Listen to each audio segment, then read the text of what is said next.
Kembali lagi dengan kami di tim kreatif dari PT Solusi Kartu Indonesia. Nah, kali ini kita mau sesi bedah buku lagi ya. Nah, kita bedah buku kembali di Seni Mengelola Waktu. Kita teruskan untuk bab ini sampai habis terhatam biar bisa mengelola waktu dengan baik.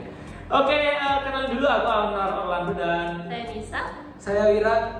kita akan bahas di bab mengutamakan prioritas. Nah, ini tak jelasin sedikit dulu, nanti mungkin bisa dijelaskan sama teman-teman ya. Oke, mengutamakan prioritas ini di bagian 6, teman-teman. Anda mempunyai waktu yang jumlahnya sama persis dengan yang dimiliki orang lain, yaitu 24 jam. Ya, yakni 24 jam dalam sehari. Mungkin orang lain bisa memanfaatkan secara optimal dengan melakukan berbagai kegiatan bermanfaat, sedangkan menghabiskan waktu dengan santai, dengan leha-leha, sehingga Anda selalu merasa kurang memiliki waktu. Nah, ini pentingnya mengelola waktu ini di sini. Anda harus memanfaatkan waktu dengan baik dan tidak membuang berbagai peluang apapun, kesempatan apapun untuk meraih kesuksesan. Membuang waktu sama saja dengan menghilangkan hal-hal berharga yang seharusnya bisa Anda miliki. Nah, ini tentunya harus mengatur prioritas juga gitu ya. Nah, ini ada pentingnya prioritas di dalam bab 6 ini ya. Kemudian cara menentukan prioritas nanti mungkin bisa disampaikan oleh Mbak Nisa ya, cara menentukan prioritas. Dan selanjutnya ada lakukan segera.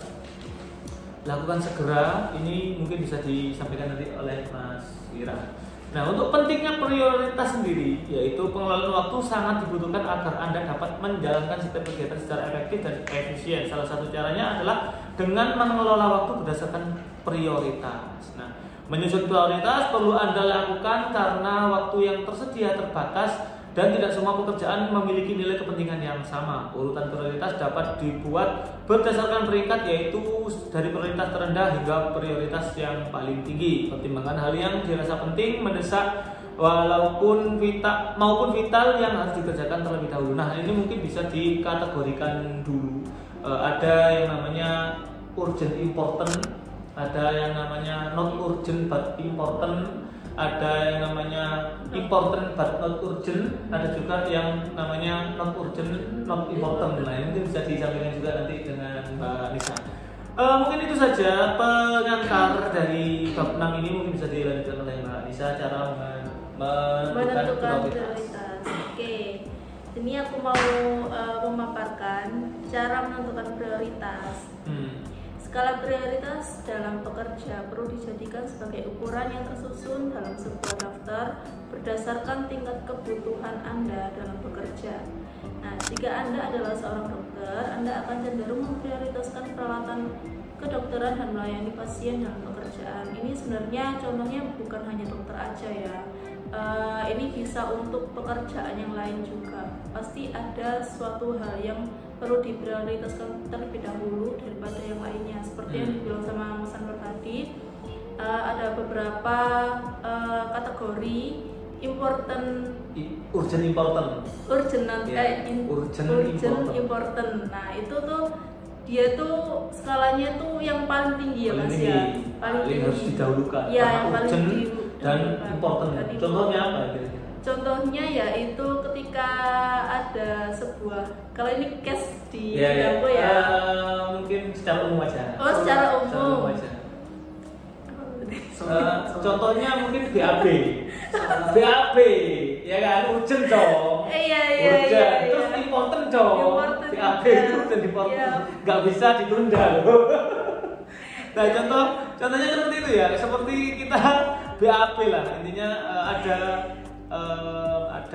trigger, terus ini nggak bisa ditunda. Dan ini sangat penting juga pastinya. Kalau misalkan enggak, pasti efeknya juga akan kemana-mana dan luar biasa. Harus segera dilakukan saat ini juga. Jadi prioritasnya nomor 1. Intinya analoginya seperti itu sih. Iya, benar sekali. Terus not urgent but important. Not urgent but important. Tidak mendesak, tapi penting. Tapi penting, harus dilakukan nih, gitu kan. Harus dilakukan tapi nanti nggak masalah. Iya, prioritasnya bisa di nomor 2 ya. Nomor 2. Nomor 3 sih, nomor 3 dong. Yang pertama urgent important, yang kedua ini adalah urgent but not important. Karena urgent nih. kalau nggak disegerakan ya nanti jadi important, nah kan gitu. Contohnya Urgent but not important itu apa ya? SPK dong. oh Ya dong. iya Itu important juga. Urgent important ya. Iya. Tapi kalau yang urgent not important ini apa ya? Nggak penting tapi branding dong.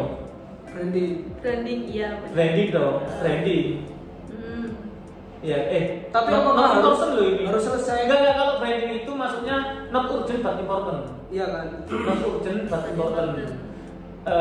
Penting tapi tidak perlu saat ini. Nah, gitu kan. kalau yang urgent not important kan harus saat ini tapi sebenarnya nggak terlalu penting Iya. ya itu Harus saat ini. Berarti apa ya? Contohnya ya. Contohnya kalau disuruh ibu Belanja. Itu important loh. Pak. loh kalah lihat konteksnya. Iya. Konteksnya. disuruh ibu Oh iya.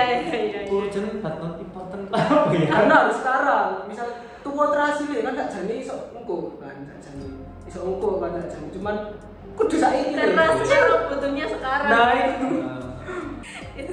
Oke. Lanjut. Lanjut Terus ya. masa kan gak jani cuman deh kan Nggak nemu contoh. Nggak nemu contoh yang pas. Gitu. Yang urgent but not important ini berarti yang nggak penting. ini mas memelihara tanaman emang nggak important tapi kan kalau kita skip nggak nyirami dia hari itu Mati. iya kan urgent berarti itu satunya tapi kan nggak important sebenarnya perannya di kehidupan kita kan nggak seberapa sebenarnya iya kan Iya. Atau Iya. jam istirahat. oh iya Istirahat lah. iya Gitu kan. Jam istirahat. Makan di waktu istirahat. makan di waktu istirahat Makan di waktu istirahat ini kan urgent. Kak, Enggak urgent juga ya? menurut si Mas Anwar gak penting Gak penting menurut. Oh penting ya. Ya nanti lah, nanti kita mungkin kasih bahas di next ya. Alhamdulillah nanti kalau mungkin ya. teman-teman kalau iya kalau teman-teman tahu juga silakan komen di bawah Iya. Oke. Bisa kan contoh ya? Iya. Ya, bisa contohnya contoh. beberapa yang tadi itu ya. Oke, lanjut ya. Lanjut. Oke, dengan memiliki atau mengatur skala prioritas, Anda mampu mengetahui apa saja yang harus didahulukan dalam pekerjaan, sehingga lebih menghemat waktu. Namun, jika Anda tidak memiliki atau mengatur skala prioritas dalam pekerjaan dengan baik, aktivitas-aktivitas dalam pekerjaan Anda pun terganggu. Tugas Anda tidak dapat terselesaikan dengan baik dan tepat waktu. Nah, itu. Kalau kita sebenarnya kalau dalam hal bekerja kan sebaiknya kita tuh memiliki to-do list ya. Jadi biar tahu mana dulu yang diselesaikan terlebih dahulu gitu sih. Soalnya nanti kalau misalnya nggak ada kayak gitu, kayak bingung mengatur waktunya seperti apa gitu sih. Lalu dia juga apa? Mungkin itu dilanjut untuk sesi Part 2. berikutnya ya. Nah ini cukup sampai sini untuk bahasan kita di video part 1 ini. Nantikan juga untuk video part 2 nya sekaligus nanti ada contoh buat tadi yang urgent important, urgent but important, urgent but not important dan not urgent not important. Seperti apa? Okay. Nanti itu juga akan berpengaruh kepada bagaimana cara kita menanggapi atau mengestimasi waktunya. Dari situ skalanya itu urgensinya, terus nanti ada prosentase dalam kita memikirkannya itu pasti ada nanti di situ. Gitu ya. Oke, teman-teman ada pertanyaan bisa langsung komen di bawah. Saya Nurul Lalu dan teman-teman pamit undur diri untuk sesi part 1 ini. Oke, bye-bye.